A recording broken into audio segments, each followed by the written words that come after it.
Hello, welcome back to session 5 of the Keystone exam review.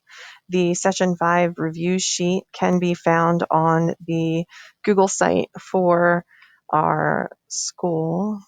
If we scroll down, session 5 is cell growth and reproduction. So that is where you can find the review sheet for this session.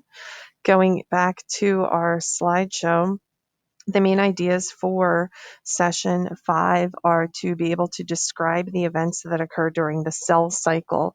That includes interphase and mitosis or meiosis and cytokinesis, and also to be able to compare the outcomes of meiosis and mitosis. I've provided a few videos for you to look over. You have the mitosis and meiosis comparison from the Amoeba Sisters. I know you're probably kind of over the Amoeba Sisters at this point, but this was a really good one. And then I also have this guy I found on the internet going over the cell cycle. If you do want to go to my YouTube channel, you can find me going over the cell cycle too. So there's an option as well. Your classwork assignment for session 5 was to answer these questions. What are the events that happen during the cell cycle? And you have permission to draw a picture if that helps you, and also to describe the differences between mitosis and meiosis. And again, if drawing a picture helps you out there, you do have my permission to do that. Today, we're going to go through the sample questions. So sample question number 1, use the list below to answer the question. The list says chromatin has condensed into visible chromosomes. The nuclear envelope has disappeared and the nucleolus is no longer visible. So if these are the things you observe, then a student looking through a microscope records observations about a cell. Which stage of the cell cycle has the student described? Let's take a minute to answer this on the Ed puzzle. Our choices are prophase, anaphase, interphase, or telophase. Take a minute.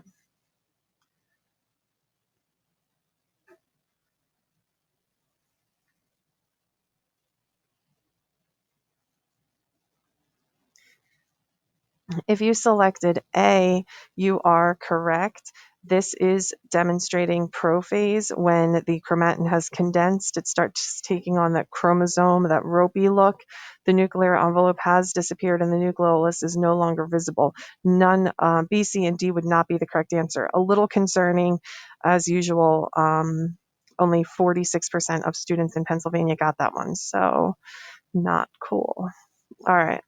Before cellular division, the cell must duplicate its DNA so that daughter cells will contain complete copies of the DNA. Which characteristic of DNA makes it most suitable as a molecule for this role? The DNA is located in the nucleus.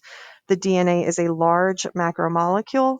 The DNA is made of repeating sugar phosphate subunits, or DNA is made of 2 strands of complementary nucleotides.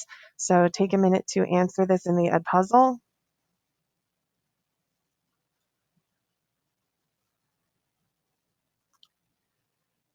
If you selected D as your answer, you are correct. The complementary nature of the 2 strands allows each strand to serve as template during replication. So if you remember your rules for base pairing, that should have been an obvious answer for you. Adenine always pairs up with thymine, A with T, and guanine always pairs up with cytosine, C with G. Number 3.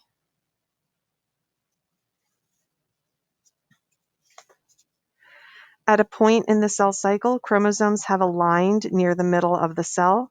Which sequence of events will the cell need to complete to produce 2 identical daughter cells? Anaphase, telophase, cytokinesis. Anaphase 2, telophase 2, cytokinesis 2. Prophase, metaphase, anaphase. Or metaphase 2, anaphase 2, telophase 2. Take a moment to answer this question on your Ed puzzle. Pause if you need to.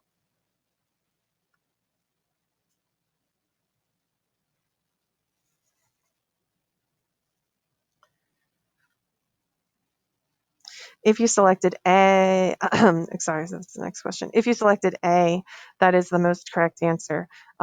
If they have already lined up along the middle of the cell, you know that we are already at metaphase. So what comes after metaphase? Anaphase, telophase, and then cytokinesis.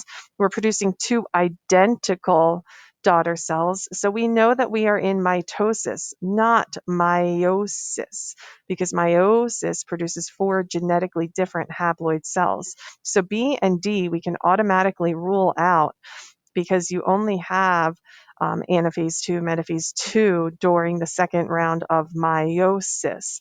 Prophase, metaphase, anaphase would not be correct because we can see that we started in the middle. So we started at metaphase. So you are correct if you selected A as your answer. Number 4. Use the chart below to answer the question, which student correctly compared the outcomes of mitosis and meiosis? Student 1 says that in meiosis there are 2 haploid cells, and in mitosis there are 2 diploid cells. Student 2 said 2 diploid cells for meiosis, 4 haploid cells. Student 3 said 4 haploid cells in meiosis, 2 diploid cells in mitosis. Student 4 said 4 diploid cells in meiosis, and student 4 said 4 haploid cells in mitosis. Again, I'd like to encourage you while you're taking the Keystone exam, make sure you're utilizing the option of using scrap paper. Even me, when I'm sitting down and I'm thinking about session 5 and I'm thinking about the cell cycle, I draw a picture of the cell cycle and I draw out the differences between meiosis and mitosis. It just helps me give myself a frame of reference when I'm thinking about how I'm going to answer these questions. So what you can do when you take your Keystone exam is you are encouraged to, and you have permission to, use scrap paper, make notes for yourself, do whatever you need to do to make sure that you have the opportunity to be successful on the exam. If you take a second to answer this question on the Edpuzzle, we'll take a look at the answer together. So if you selected letter D, student number, if you selected A, student number, wait, am I on the wrong question here? Yes, that makes more sense. I was looking at the wrong question. The correct answer is letter C, student 3. That was kind of confusing. So in meiosis, the final product is 4 genetically different haploid cells. That's what student number 3 said. In mitosis, the final outcome is 2 genetically identical diploid cells. The only student who got that right was student number 3, which was letter C. Terrifying that only 10% of students got that correct. I think it's because it's kind of a confusing wording of the question, but if you sketch out the answer, if you brainstorm with your scrap paper, you should be able to come to that conclusion. Number 5. Which statement best describes the outcomes of both meiosis and mitosis? Cell division results in daughter cells that contain DNA. Each daughter cell has 2 complete sets of chromosomes. Within a cell, 2 chromosomes pair up and exchange segments of genetic material, or genetically identical daughter cells are produced that can function as body cells or sex cells. Take a moment to answer this in the Edpuzzle.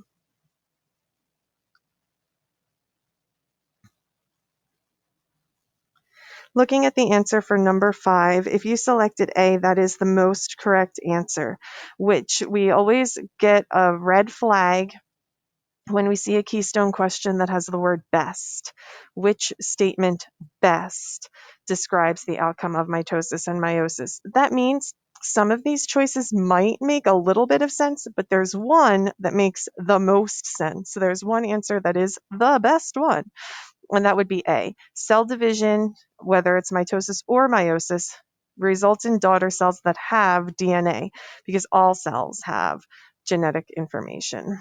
The rest of those choices just are not the best. Number 6. Which statement describes one difference between mitosis and meiosis in animal cells?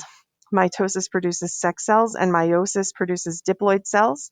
Mitosis produces haploid cells and meiosis produces somatic cells. Mitosis produces 4 daughter cells and meiosis produces 2 diploid cells. Mitosis produces 2 daughter cells and meiosis produces 4 daughter cells. Again, lots of terminology here, lots of opportunity to get confused. But I want you to remember what we've been saying since day one. Vocabulary is super important. So you need to remember a diploid cell is a regular body cell. It's got your 46 chromosomes. Haploid. When you see that, you should think half. You should think 23. Sex cells are your sperm or your eggs. They would have half. So if we say that mitosis produces sex cells, that is not correct because the I in mitosis is for identical and the E in meiosis is for sex, okay, like the crossword puzzle. So letter A does not make any sense. Letter B, mitosis produces haploid cells. That's half, and we're trying to be identical. So if I give you $46 and I say to you, give me the exact same identical amount back, you're going to give me $46 back. If I say, give me half of the amount back, you're going to give me $23 back. So identical can't be half. The E in meiosis is for sex. Somatic cells are not sex cells. So B cannot be correct. Mitosis, identical 4 daughter cells. We know that in mitosis, we're getting 2 identical. So I'm thinking C is wrong. In meiosis, we get 2. We know that these are switched. It should be 2 and 4. Letter D, mitosis produces 2 daughter cells. Yes, it does. And they are identical and they are somatic. And they are diploid. See, all this vocabulary just comes together. Meiosis produces 4 daughter cells. Yes, it does. And they are haploid and they are genetically different. So I just gave you the answer. D is the most correct answer for number 6. Let's take a closer look and see why they said that. Same thing I just said. Okay, excellent. Number 7. That is it. I guess I cut it short there really weren't that many sample questions for session 5. So we end with number 6. I will see you for our next review when you look over genetics. Thank you.